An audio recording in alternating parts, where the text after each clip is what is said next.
My lucid dreams have become lucid nightmares against my will. I don't know where else to write about it other than my dream journal, so in my journal it'll go. Hell, I might as well post this entry verbatim and see if this has happened to other people. My break time is coming to a close and I don't have too much spare time. Well, in that case, I'll give you, mysterious mystery reader, an intro to lucid dreaming. It isn't that hard to maintain. Most of the work is keeping a consistent dream journal. It helps to train your brain to remember what's most easily forgotten. My dream journal is a few hundred pages long by now, and it's my favorite part of waking up in the morning these days. What was a calm morning ritual for a decade now, no less, has become a mental sandpaper drag of my nerves that leaves me more on edge every time I wake up. They're only getting worse. I can't even find anything on the internet with people having similar dreams, and there's nobody around me to ask. Even writing them from memory is enough to make me shiver.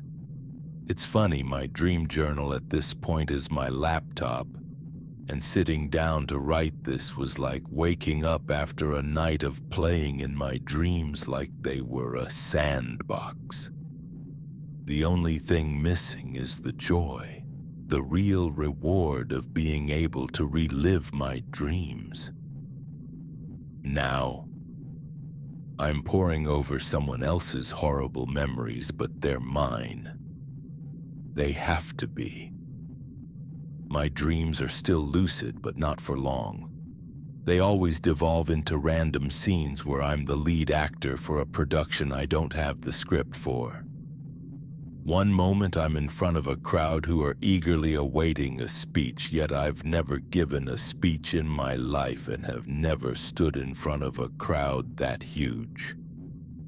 Next, I'll be trudging through a swamp, my legs as heavy as anvils as I drag them up and through the mud. The holes in the mud squelching as mud and water rushes to fill the holes my feet are making. In both of these scenarios, I don't know where I'm going or how I got there. Yet I'm certain that it's all as real as my waking life, and it's vitally important that I don't get it, whatever it is, wrong. If I'm moving in any of these dreams, it's away from something I can't fathom and towards a destination I'm uncertain of.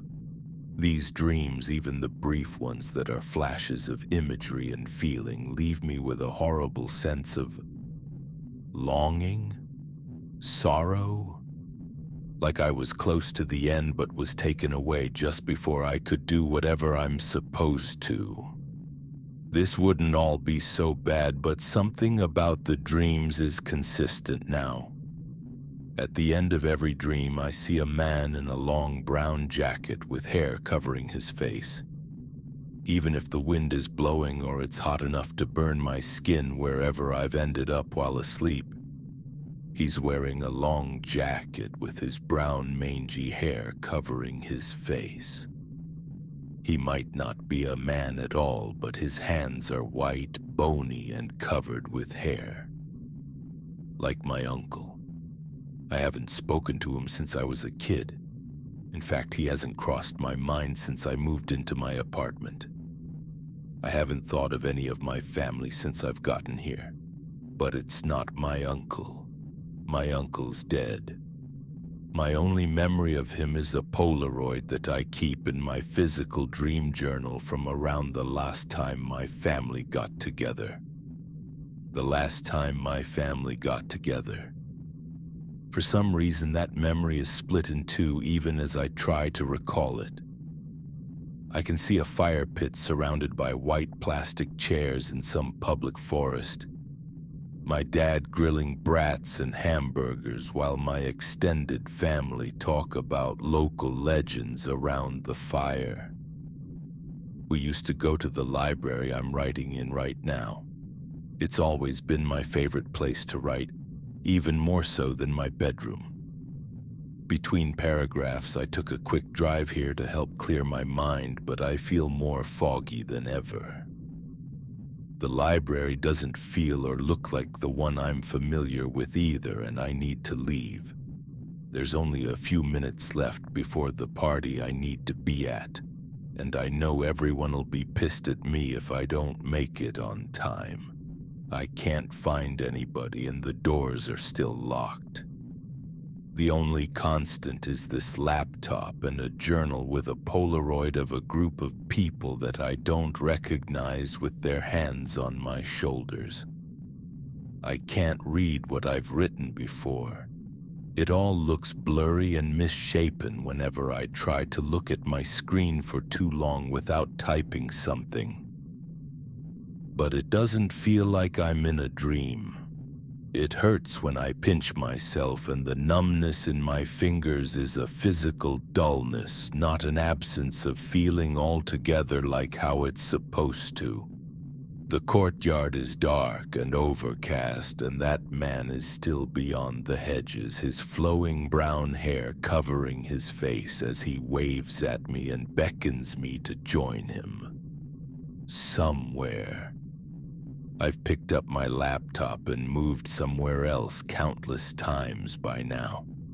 There's always a place to sit and write, and the letters appearing on my screen are my only respite from the man in the brown coat and the emptiness of the field around me. Was it always this overcast? Has it always been raining? I feel like I'm dying, but I'm not. At least I don't think I am. I don't know whether to give up or not. I remember stepping through a thick, muddy swamp to get where I am, but I'm as lost as ever, and the past is trying to get me while the future, both in space and time, slips from my fingers. The man is there, always waving at me to join him. I'm awake. I fell asleep moments ago. I've been here forever. My skin is sloughing off of my arms as I wade through open air in a home I've never been in before. I'm running in a body that feels alien down a highway that can't exist. There's always a laptop, always a dream journal, always a Polaroid. Or is there? The cover of the dream journal changes yet remains the same. Now I'm typing on a typewriter, trying to ignore the hairy man waving slowly at me and slowing down as I sit and try to focus on typing to experience something I won't immediately forget. There's not much time left.